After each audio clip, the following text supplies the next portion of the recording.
He kicked her out into the rain, told her to take that child and go, and if she had any sense, she would leave before he had to involve the lawyers. The rain was horizontal that night in Scottsdale.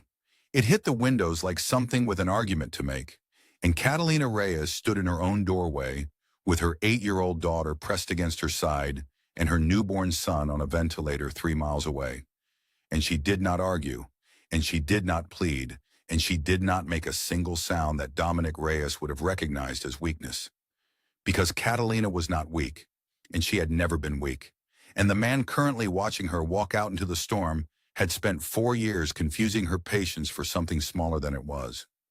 What Dominic did not know, what his mother Gloria, watching from the kitchen doorway with her arms folded and her verdict already written, could not have known.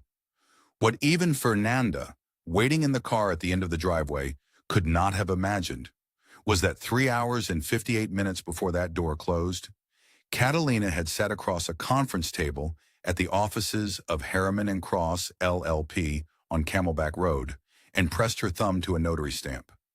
She had just become the sole trustee of the Vega-Reyes Family Trust, $10.1 billion in land, water rights, and mineral easements across 3 states. The certified transfer documents were in a manila envelope on the kitchen counter. Dominic had walked past it twice. This is not simply a story about a man who made the worst mistake of his life on a Tuesday evening in October. It is a story about what happens when a woman who has been made to feel like nothing turns out to hold everything.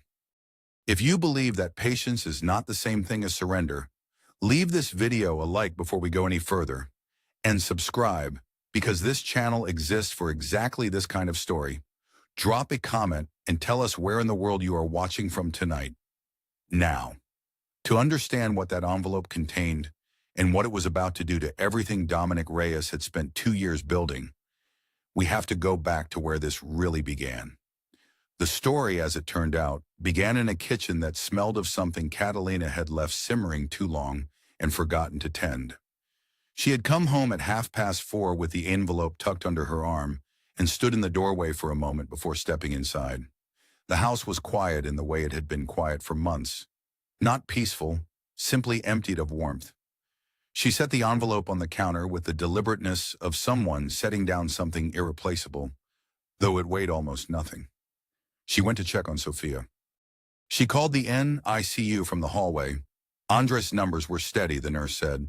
He had taken his feed well. She thanked her.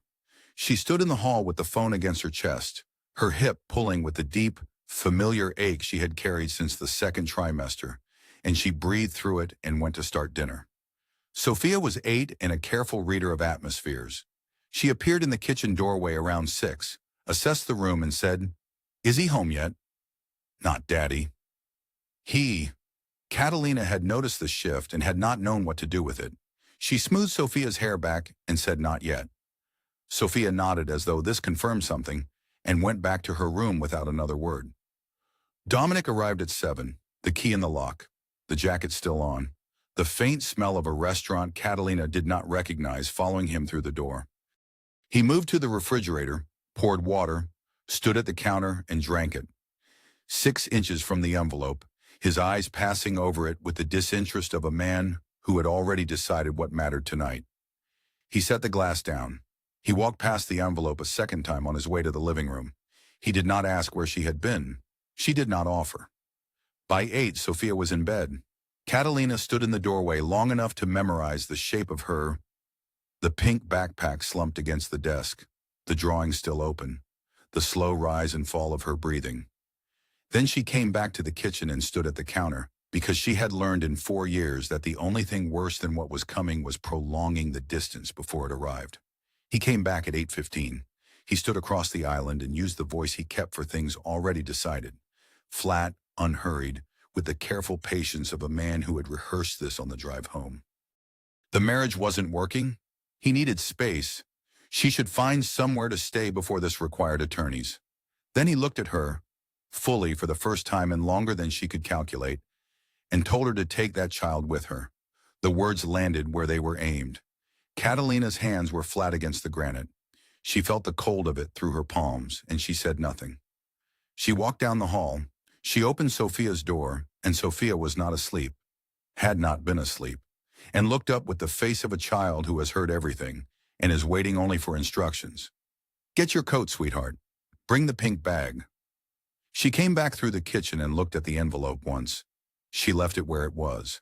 She had copies filed with Harriman, filed in the trust records, stored in 3 places Dominic would never think to look because he had never thought to ask. She opened the front door and the rain came in sideways, cold and immediate against her face, and she took Sophia's hand and walked out into it. Behind them, the deadbolt turned. In the car, Sophia was asleep against the window within minutes. The boneless surrender of a child who has spent all her vigilance and has nothing left for grief. Catalina started the engine. She sat with her hands on the wheel and let the wipers go. The rain made a sound against the roof like something trying to be heard. She was not shaking. She had expected to be shaking. She was clear. Sitting in the driveway of a house she now owned, while the man inside it believed he had just made a decision about her life. She understood that clarity was not the opposite of pain. It simply arrived after it and stayed longer. She put the car in reverse and pulled away from the curb without looking back. She did not go to a hotel. She went to the ranch. But to understand why, to understand everything she was carrying in that car and what she intended to do with it, we have to go back further than that kitchen. Back to where the weight of it really began. To understand what Catalina carried out of that house, you have to understand who put it there. Esperanza Vega was not a woman who explained herself. She was small in the way that desert things are small, compact, root deep, built for conditions that defeat larger and louder things. She had been born the youngest daughter of a Sonoran cattle family with more land than money, and she had watched her father sign away parcels one by one across 20 years because he had never understood that land was not a liquid asset but a living one. Esperanza understood it at 19. She spent the next 50 years proving the point. She started with a single 40-acre parcel in Pinal County that her father had left her specifically because he considered it worthless. Dry, rocky, inaccessible by paved road. She had it surveyed. She had the mineral rights assessed. She leased the subsurface access to a copper extraction company called Madera Resources for a fee modest enough that no one paid attention to it. And she reinvested every dollar back into adjacent easements before anyone thought to ask why she wanted them. By the time the land around her became desirable, as Arizona always does in waves as the cities push outward and water becomes the one thing everyone needs and no one has enough of, Esperanza held water rights across 3 counties that developers would spend decades trying to acquire and never quite reach. She did not put her name on the buildings she acquired. She did not attend the civic events where her counterparts were photographed. She paid her attorneys well and on time, and she trusted David Harriman's father before she trusted David Harriman himself. And she never once told anyone the full shape of what she owned, because she had learned early that visibility was not power. Visibility was an invitation. Catalina learned this at the kitchen table of the ranch house in North Scottsdale on a Tuesday afternoon when she was 14 years old and had come in from the garden to find her grandmother signing documents with the focused efficiency of someone who had been doing this for decades and found it no more remarkable than sorting mail. Catalina had leaned against the doorframe and watched. After a while, she asked what they were. Esperanza looked up. She set her pen down. She said, "Mija, the one who wants to carry you isn't strong enough to carry you. Find the one who walks beside." Catalina had not known what that meant about the documents. She had filed it somewhere near the back of herself and carried it forward without fully understanding what she was carrying. When Catalina was 26, she brought home her MBA from the University of Arizona and spent 2 years working as a portfolio analyst at Meridian Capital Group, a Phoenix-based private equity shop with $12 billion under management. She was good at the work in the quiet, structural way that does not generate attention but generates results. She was also, by then, her grandmother's primary inheritor in waiting, a fact that Esperanza had communicated not through conversation, but through a meeting with David Harriman, then 47, who explained to Catalina over the course of 2 hours what the Vega-Reyes family trust contained and what it would require of her when the time came. She met Dominic Reyes at an industry event in the spring of her 28th year. He was standing near the window with a glass of something he barely touched, And when he turned and saw her, he asked without preamble what she thought about the proposed CAP water allotment revision moving through the state legislature. She told him. He listened. He asked a follow-up question. That was the beginning. In those first months, he was genuinely himself, curious, focused, the kind of man who remembered what you had said 2 conversations ago and built on it. His ambition felt like momentum rather than hunger. He made her laugh on a Tuesday evening over bad takeout in her apartment, and she had looked at him across the containers and thought, this one walks beside. She had thought her grandmother's words were about men after all. She had thought she had found the answer to them. They married the following spring. Before the ceremony, Harriman called her into his office. He laid out the terms with the precision of a man who had watched this conversation go badly before. Separate property designation for all trust assets. No commingling clause. Dominic to be excluded from trustee succession in perpetuity. Catalina had signed without resentment because Harriman had explained that Esperanza had required the same protections before every significant relationship in the family. It was not about Dominic. It was about the trust. It was architecture, not suspicion. Esperanza had attended the wedding in a dove-gray dress and spoken to Dominic twice, once at the reception, once briefly at the door when leaving. She had not told Catalina what she thought. She had squeezed her granddaughter's hands and looked at her for a moment longer than the gesture required, and then walked to her car without looking back. 11 months later, Esperanza was gone. The trust moved through probate in 9 weeks. The final transfer stalled on a single easement verification in Torrance County, New Mexico. A routine county records confirmation that the clerk's office had backlogged through August and September. It cleared on a Monday morning. Harriman called Catalina to confirm the signing appointment for the following day. She had driven to Camelback Road on a Tuesday and become, at 4:17 in the afternoon, the sole trustee of $10.1 billion in land, water, and mineral holdings across 3 states. She had planned to tell Dominic that weekend. She had been waiting for a quiet evening, a moment without noise, a conversation that could hold something this large without feeling rushed. She had been looking for that moment for longer than she realized. The marriage, it turned out, had other plans. The moment never came, and later, when Catalina had enough distance to see it clearly, she understood that she had not missed it. It had simply never existed. The first year of marriage was still good. That is the part that makes the rest of it harder to explain. Not that it was always bad, but that it was genuinely warm in the beginning, warm enough that the cooling was gradual and easy to explain away as circumstance, as stress, as the ordinary friction of 2 people building a shared life. Dominic was attentive in the early months. He called when he said he would call. He remembered things she had mentioned in passing and brought them up weeks later, proof that he was listening. She had believed then that she had found the answer to her grandmother's words. She had believed she had found the one who walked beside. The changes came quietly, the way temperature changes in a room when no one has touched the thermostat. You notice it in your shoulders before you notice it anywhere else. The household account was the first thing. It was framed as efficiency. One account, centrally managed, no redundancy. Dominic handled it. Catalina accessed it by asking. This did not happen all at once. It was a gradual migration of access that she had not tracked until she noticed she was summarizing her purchases to him as though submitting them for approval. Groceries, a new pair of shoes for Sophia, a birthday gift for her sister, small accountings. She told herself it was a system, not a signal, and kept telling herself that for longer than she should have. The dinner parties were something else. Dominic had a version of himself he performed for professional company. Expansive, certain, the kind of man who fills a room with the sound of his own conviction. Catalina had admired this quality once. By the second year, she understood its cost. His certainty required her absence. Not her physical absence. She was seated right there, her full hips settled into the chair, her dark hair pulled back, her smile extended and maintained, but her absence as a contributing voice. When she offered a perspective at the table, Dominic had a way of acknowledging it that closed the subject. A nod, a brief redirect. The guests followed his lead without knowing they were doing it. After enough evenings, she stopped offering. Then his mother arrived. Gloria Reyes came twice a year, and each visit had the structure of a formal inspection that everyone pretended was a family reunion.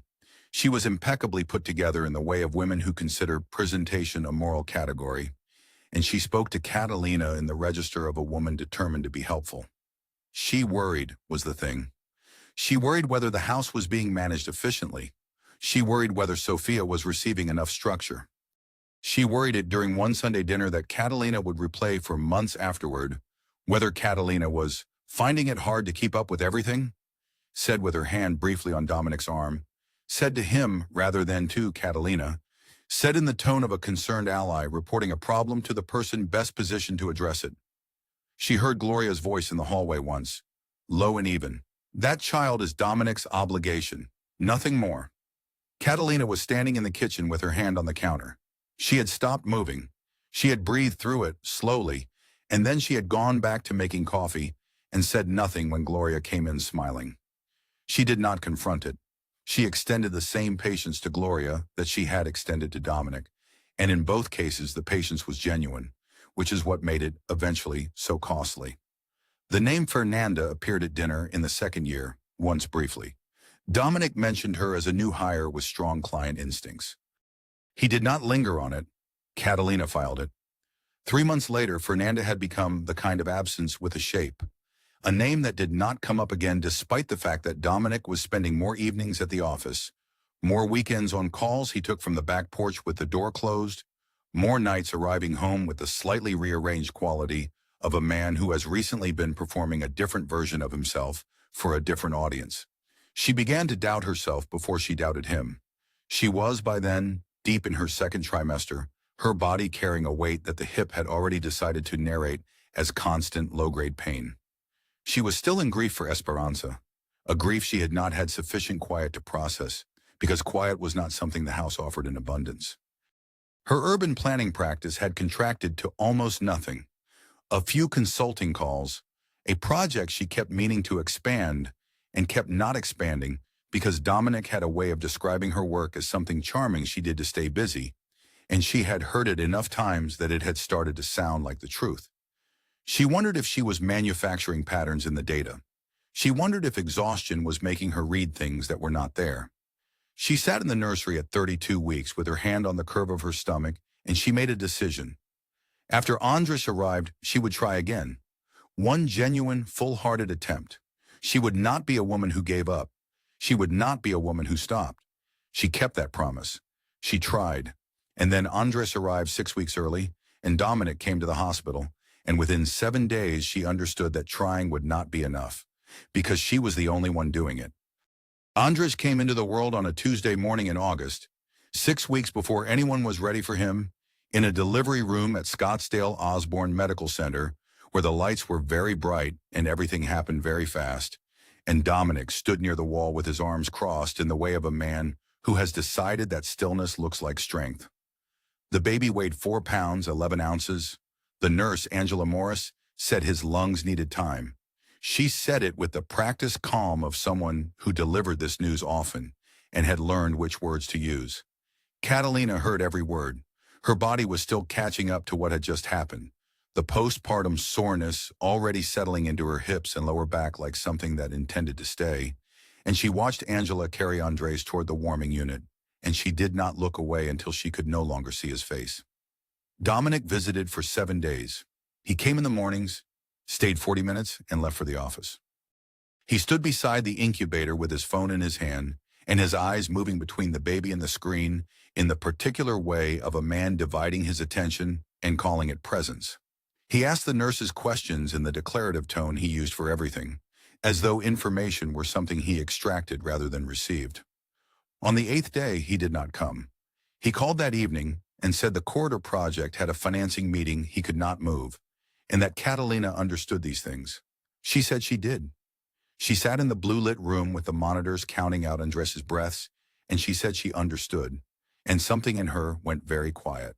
The household account issue surfaced on the 4th day of the NICU stay, when Catalina's card was declined at the hospital pharmacy for a prescription the nurse had recommended for her recovery.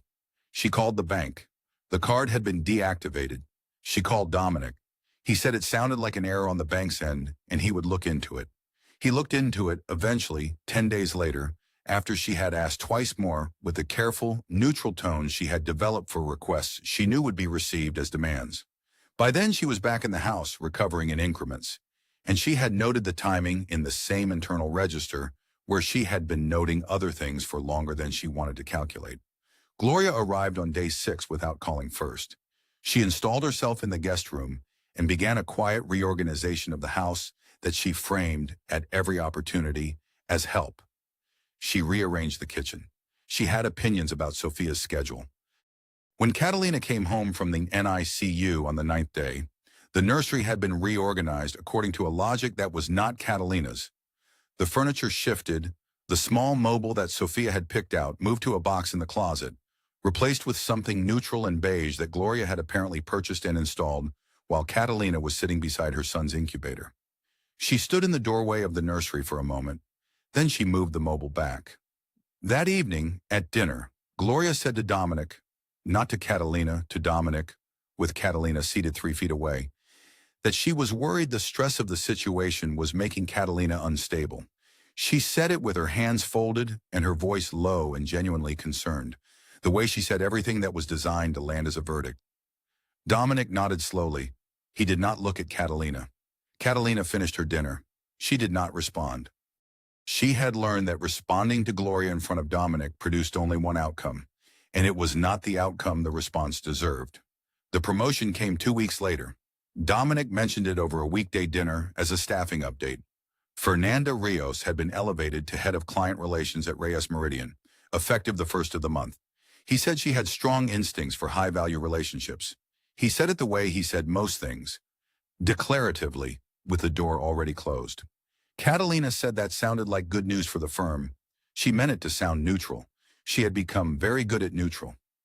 That evening, Dominic's phone was face up on the kitchen counter while he showered. A notification appeared. She had not been looking at it. She had been standing at the sink and the screen lit up in her peripheral vision, and the name was there, and the first line of the message was there. And it was not a message about client relations. She picked up her own phone. She took a photograph of his screen. She opened her email and sent it to herself. She put her phone in her pocket and she finished washing the dishes. A month later, Dominic suggested, in the voice he used for reasonable proposals, that Sophia's presence in the home was making it difficult to establish the kind of stability Andres needed. He did not finish the sentence.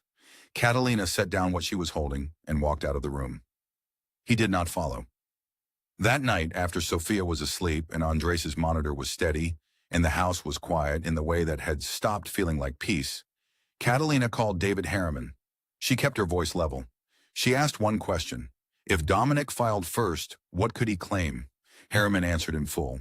He was thorough and precise, and when he finished, he let the silence sit, the way he always did, until the other person arrived at the conclusion waiting for them on the other side of it. The answer, as it turned out, was very little. The trust was airtight. The house was protected. Everything Esperanza had built remained exactly where she had put it. But Dominic did not file first. That was not the move he made. The move he made was simpler. It was a front door on a Tuesday evening and a bolt sliding home behind her in the rain. The Tuesday had begun at 8 in the morning with 41 pages and a notary stamp and 2 hours across a conference table from David Harriman, and Catalina had driven home from Camelback Road in the October sun with the certified transfer documents in a manila envelope on the passenger seat. In the entire drive, 22 minutes, every light, every turn, she had not called anyone. There was no one to call. The thing she had just become was not yet a conversation. It was still a fact she was carrying carefully, the way you carry something full. She had set the envelope on the kitchen counter when she came inside. Not hidden, not filed. Just set it down, because she had not yet decided where it belonged. She had checked on Sophia. She had called the NICU. Angela Morris told her Andres had taken his afternoon feed well, his oxygen numbers steady, his color improving. She had stood in the hallway with the phone against her chest and her hip pulling its familiar complaint, and she had breathed through the relief of it, the particular relief of a woman who has been quietly afraid for weeks and is granted 30 seconds of reprieve. Then she had started dinner. Because dinner needed starting, because Sophia needed to eat, because the house required tending regardless of what the envelope on the counter contained. Dominic arrived at 7. The scene settled into something she recognized before she saw his face. The specific atmospheric shift of a house adjusting to accommodate his mood. He came through the door still in his jacket, which he did not remove. His shirt was pressed in a way that exceeded the requirements of the day he had described to her that morning. He moved to the refrigerator, poured water, stood at the counter, and drank it without speaking, his eyes moving over the kitchen in the broad, unseeing way of a man processing something that had nothing to do with where he was. 6 inches from the envelope. He set the glass down. He walked to the living room. He did not ask where she had been. Sophia appeared in the doorway at 7:20, clutching a drawing she had made at school. A horse, or possibly a dog, rendered in orange crayon, with the confident imprecision of a child who draws for the pleasure of it. She held it toward Dominic. He glanced at it and told her it was nice and turned back to his phone. Sophia stood for a moment with the drawing still extended, assessing the room with those serious 8-year-old eyes, and then she folded it quietly and went back down the hall. Catalina watched this from the kitchen. Her hands continued what they were doing. At 7:40, Dominic's phone rang. He took it to the back porch. She could hear the shape of his voice through the glass door. Low, clipped, agreeable. And she recognized Gloria's frequency and how he held himself. Shoulders settling, jaw tightening, the particular posture of a son receiving counsel he had already decided to follow. The call lasted 9 minutes. He came back inside colder than he had left. By 8:15, Sophia was in her room with the door closed, and Dominic was standing at the kitchen island with the look of a man who has arrived at a conclusion and is now executing it. He spoke in the flat, rehearsed tone she had come to associate with decisions already made. The marriage was not working. He needed space to think clearly. She should take her things and find somewhere to stay. And if she had any sense, she would do it before lawyers had to be involved. There was a pause, then, "Take that child with you." The words landed in the kitchen. The kitchen absorbed them. Catalina set down the spoon she was holding. Her hands were steady. She did not speak immediately because she had been raised to mean what she said, and she was still deciding whether there was anything that needed saying. There was not. Then Dominic's eyes moved to the envelope on the counter. "What's that?" "Paperwork," she said. "From my grandmother's estate." He looked at it for 1 second. "Of course," he said, in the tone he used for things that confirmed what he already believed about her. Old ranch money, nothing organized, nothing worth learning about. He looked away. He continued. She let him finish. She went down the hall. She opened Sophia's door. Sophia was not asleep, had not been asleep, was sitting in the center of her bed with the folded orange drawing in her hands, watching the doorway with the expression of a child who has understood more than she was supposed to. Catalina said, "Get your coat, sweetheart." "Bring the pink bag." Sophia got her coat.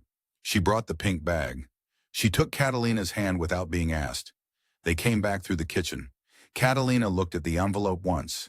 She left it where it was.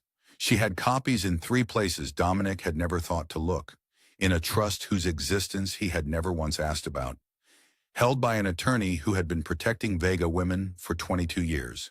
The envelope was not the last of anything. It was just an envelope. She opened the front door. The rain came in horizontal, cold and immediate. Sophia made a small sound and pressed closer. Catalina pulled her in, and they walked out together, and behind them the deadbolt turned, sharp and final. The sound of a man who believed he had just ended something. He had not ended anything. He had simply moved it outside. In the car, Sophia fell asleep against the window in the way she always did, completely trustingly, without asking first where they were going. Catalina started the engine. The wipers counted time against the rain. She sat for a moment with her hands on the wheel, and something moving through her that was not grief and was not anger and was not the thing she expected to feel, standing in the rain in front of a house that had been hers all along. It was the particular stillness of a woman who has finally stopped waiting for the right moment and understood that this was it. She did not go to a hotel. She drove north toward the ranch, toward the house where her grandmother's ring still sat in a velvet box in the bedroom drawer, toward the kitchen where the words had first been spoken that she was only now on this rainy October Tuesday beginning to fully understand. The ranch house was dark when they arrived. Catalina had not been inside since the week of the funeral, when she had sat in the kitchen with her sister and David Harriman and a succession of people who brought food and said the right things and left. And the house had held all of it with the particular patience of a place that has absorbed more than its share of grief and knows how to carry it. She pulled into the gravel drive a few minutes past 11. Sophia was still asleep against the window. Catalina sat for a moment with the engine off, looking at the dark front windows, and then she got out and opened Sophia's door and lifted her, all 47 pounds, the postpartum soreness still living in her lower back, and carried her inside without waking her. She settled Sophia on the bed in the front room, pulled the quilt up, and stood in the doorway for a moment listening to the silence of the house. It was the same silence she remembered, not empty, full, filled with the particular quality of a place where someone had thought carefully about how to live and had done it for a very long time. She went to the kitchen. She did not turn on the overhead light. She turned on the small lamp above the stove, the one Esperanza had always used in the evenings, and she stood in its light and looked at the kitchen that had not changed in 11 weeks. The same clay pitcher on the counter, the same wooden bowl, the same faint smell of the garden coming through the wall, rosemary, dry earth, something older underneath. Catalina put her hands flat on the counter where her grandmother had signed documents, taught her to read balance sheets, and said the things she was still learning to understand. She said it aloud without planning to, quietly to the kitchen. The one who wants to carry you isn't strong enough to carry you. Find the one who walks beside. She had heard it first as advice about men, then as a warning about Dominic that she had decided not to take. Then, in the NICU beside Andres' incubator, as a description of something she had already known and refused to name. Now standing in her grandmother's kitchen at 11:15 on the night she had been pushed out of her own house, she finally heard what the words were actually about. They were not about men. They were never about men. They were about the difference between a woman who waits for someone else to decide what she is worth and a woman who already knows. They were about posture. They were about readiness. They were about the moment when endurance becomes a choice rather than a condition. Esperanza had not given her the trust because she pitied her. She had given her the trust because she had watched her for 33 years and believed she would know what to do with it when the time came. The time had come. Catalina went to the bedroom and found Esperanza's ring in the velvet box in the top drawer of the nightstand, exactly where it had always been. She had not taken it on the day of the funeral. She had not felt then like the right person to wear it. She looked at it now, a wide silver band with a single piece of turquoise the color of the sky over Torrance County in August, and she put it on her right hand. It fit as though it had been waiting. She went to bed. She slept better than she had in months. In the morning, Sophia woke before her and appeared in the kitchen doorway, with her hair loose and her expression measuring, taking in the unfamiliar room with the systematic attention she applied to new spaces. Catalina made coffee. She made toast. She answered Sophia's questions about the house. Yes, this was Abuela Esperanza's house. Yes, they could stay here for a while.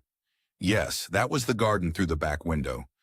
And she watched her daughter absorb the information with the calm efficiency of a child who has learned that new places can become known places if you pay attention to them. After breakfast, Sophia went to explore the back porch. Catalina cleared the table and opened the manila envelope she had carried from the car. The trust documents. 41 pages she had signed yesterday afternoon as an inheritance and was now reading as an instrument. The corridor project name was on page 37 of the parcel registry. She had seen it on a document on Dominic's home office desk 3 months ago, had registered it without knowing why. Reyes Meridian Corridor, Phase 1. She opened the Maricopa County Assessor's records on her phone. She pulled up the parcel map Harriman had sent her when the transfer finalized. She laid them side by side on the table. She counted once, then again. 11 of the 17 easements the project required fell within the boundaries of the Vega-Reyes family trust. Not adjacent to, not partially overlapping, squarely within. The land Dominic had been building his entire professional future toward acquiring had belonged to her grandmother, and now belonged to her, and had never once been available for purchase. The irony was not sharp, it was exact. She picked up her phone. She called David Harriman. He answered on the second ring. "We're ready," she said. A pause, one click of a pen. "The commission hearing, 3 weeks from Thursday." "Yes. I'll file the rights holder notification today." Another click. "Where the ring?" She looked at her hand. "I already am." She ended the call and immediately dialed the NICU. The nurse who answered, a woman named Reyes, no relation, just Arizona, told her Andres had gained 4 grams overnight and his oxygen had been reduced to the lowest assisted setting. He might come home by the weekend. Catalina set the phone down on the table beside the trust documents and looked at Esperanza's ring on her right hand. The turquoise catching the morning light coming through the kitchen window. The same window. The same light. The same kitchen where she had first been told what she was capable of carrying. She understood now that she had always been carrying it. She had simply been waiting for the right moment to set it down and let it become something else. The 3 weeks passed the way preparation always passes, not slowly but invisibly, consumed by the work of it. Andres came home on a Friday, his lungs clearing the final threshold overnight, the discharge nurse pressing his footprint card into Catalina's hands at the exit doors, while Sophia cried with the uncomplicated fullness of a child who has been holding something in for too long and is finally allowed to let it go. The ranch house received all 3 of them. It knew how to do that. Harriman filed the rights holder notification on the Tuesday after Catalina's call. He prepared the parcel overlay. He arranged Sophia's gallery seat through his paralegal, a woman named Rosario Vance who had worked with him for 16 years and who understood, without being told, that the seat should be close enough for Catalina to find with her eyes but far enough from the main floor that it would not be immediately visible to the presenting party. He sent Catalina a single text the evening before the hearing. 9 o'clock. Side entrance. I'll be there. She did not sleep much that night. Not from fear. From the particular alertness of a woman who has made her decision and is simply waiting for the appointed hour to arrive. The Maricopa County Planning Commission met in a room on the 3rd floor of the County Administration Building on West Jefferson Street in downtown Phoenix. A formal, windowless room with tiered commissioner seating along the front wall, a central presentation area with a podium and projection screen, and a public gallery along the back and sides that held perhaps 60 people. It was the kind of room that had seen a great deal of ambition enter its doors and a moderate amount of it leave intact. On this Thursday morning in November, it was 3/4 full. Engineers, land brokers, a reporter from the Phoenix Business Journal, and a row of men in the particular suits of people who have lent money to something and want to see it approved. Dominic arrived at 8:50 with his attorney, Marcus Trejo of Trejo and Associates, and Fernanda. Fernanda carried a leather portfolio and moved through the room with the composed ease of someone who had been in rooms like this before and expected to be welcome in them. She wore charcoal. She did not look uncertain about anything. Dominic greeted the commission administrator with a handshake, surveyed the gallery briefly, and did not see anyone he recognized. He set his materials at the presenter's table and straightened his jacket and stood with the particular erectness of a man who has arrived at the room he has been building toward for 2 years. He did not know Catalina was there. She was not yet in the room. The session opened at 9. The commission chair, a woman named Dr. Patricia Solano, called the hearing to order and confirmed the agenda. Dominic moved to the podium. He spoke in the voice Catalina knew well, the one he used for high-stakes rooms, declarative and unhurried, every sentence a fact being delivered rather than a position being argued. He introduced the Reyes Meridian Corridor project. He named the estimated development value. He had barely advanced past the first slide, a map of the corridor overlaid with the 17 parcels, when Dr. Solano raised her hand. The room stilled.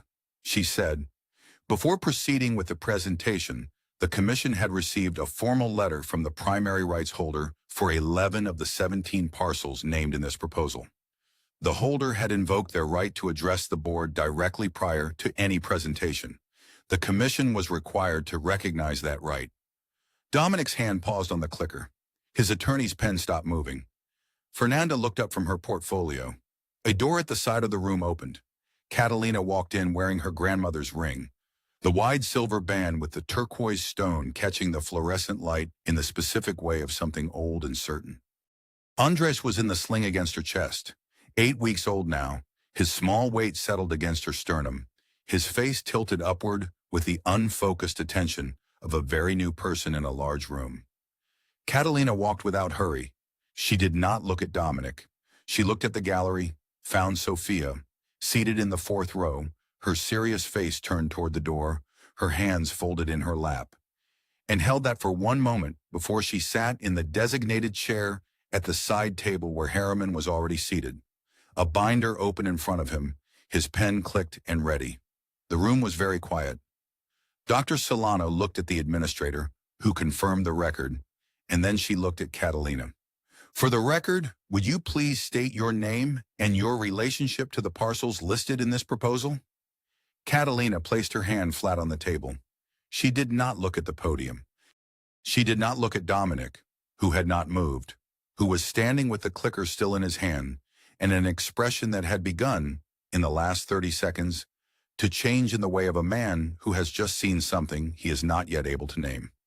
Catalina Vega, she said, on every document in this room and on every land record in Maricopa and Pinal counties, and in the state of New Mexico and in the state of Colorado, that is my legal name.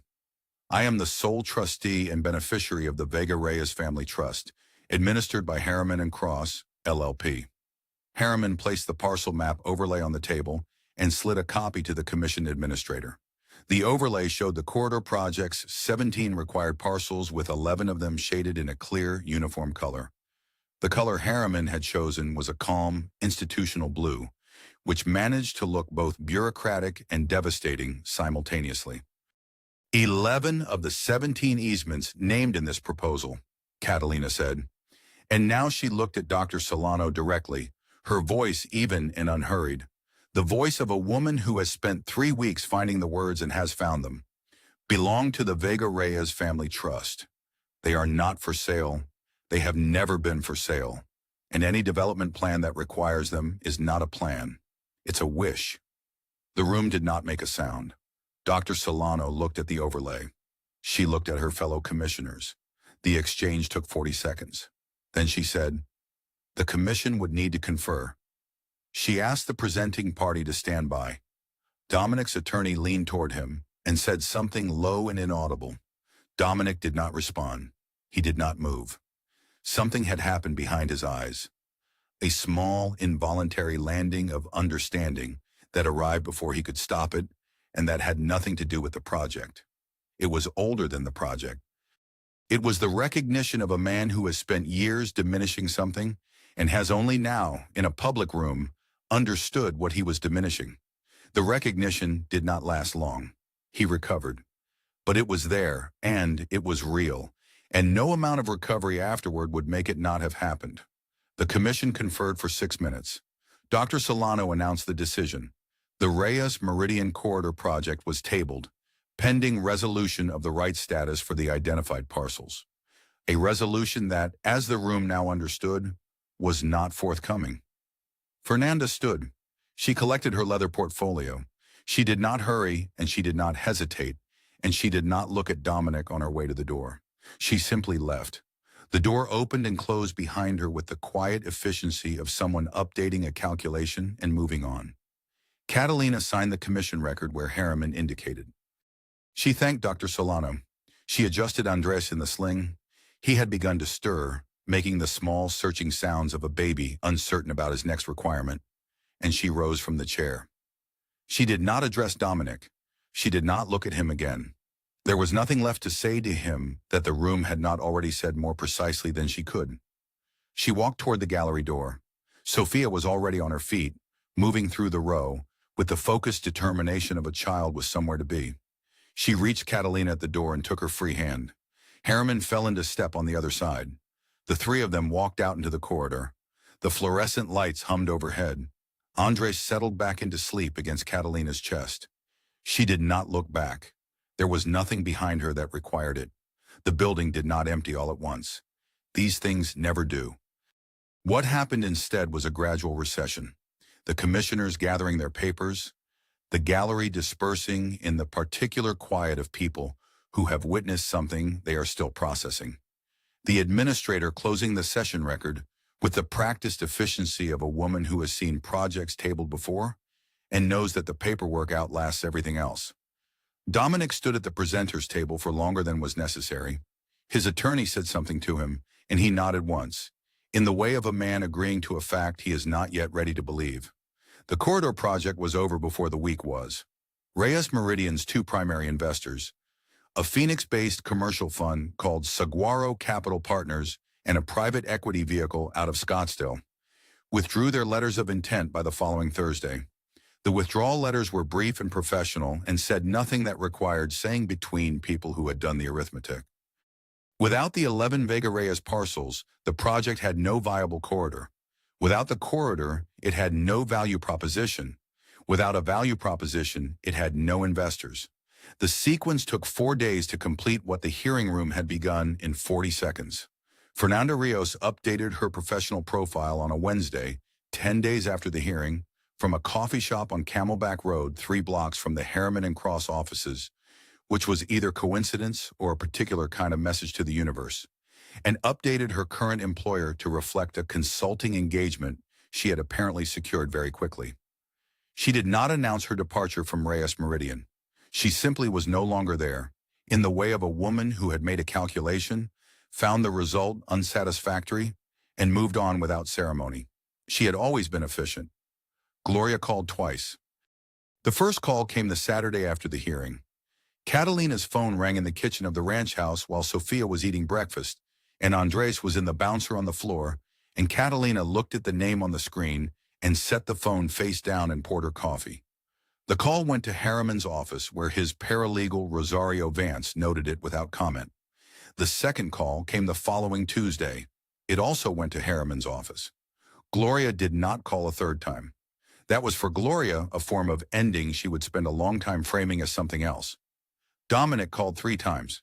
Harriman returned each call with the patient efficiency of a man who understood that his job in these conversations was to be the wall rather than the door.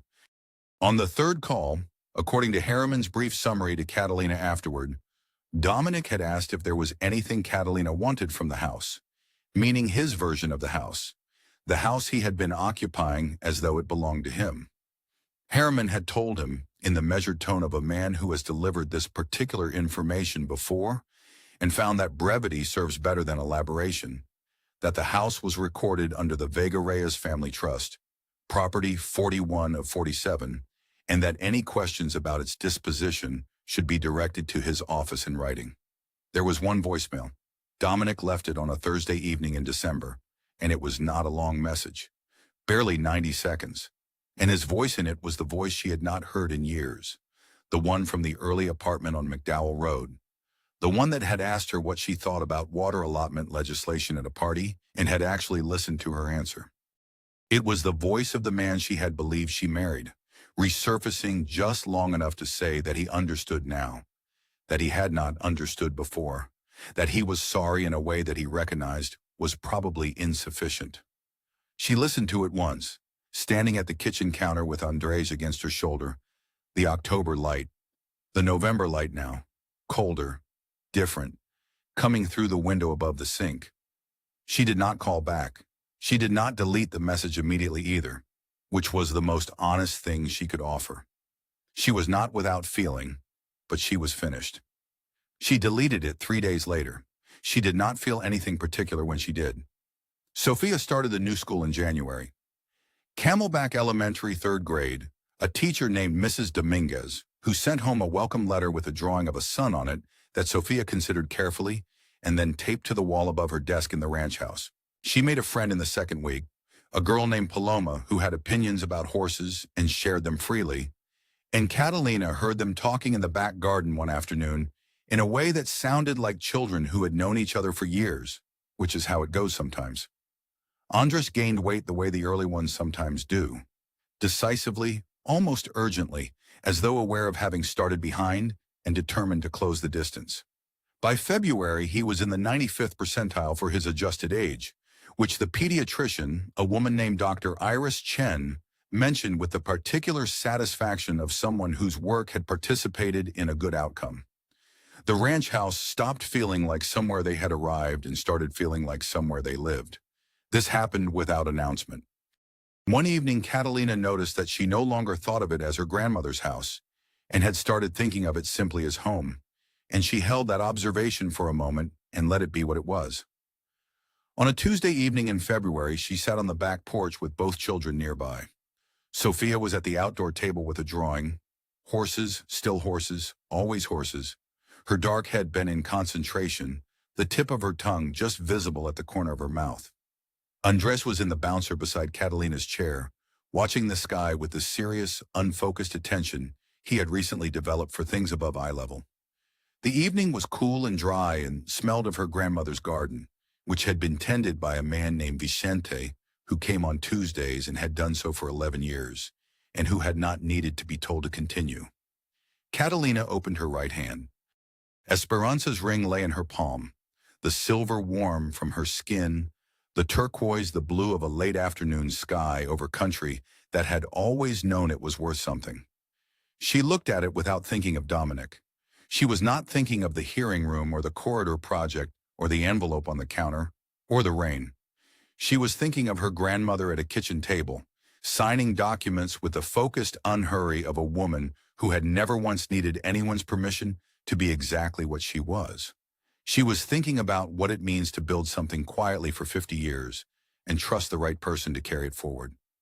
She was thinking about what it means to be the right person. This story was never really about the money. That is the thing that easy tellings of it get wrong. The Vega-Reyes family trust was not the point. It was the instrument. The point was a woman who was patient when patience was all she had, and who remained herself through every year of being told, in small and large ways, that who she was wasn't enough. The point is that the women who are quiet are not always the women who are empty.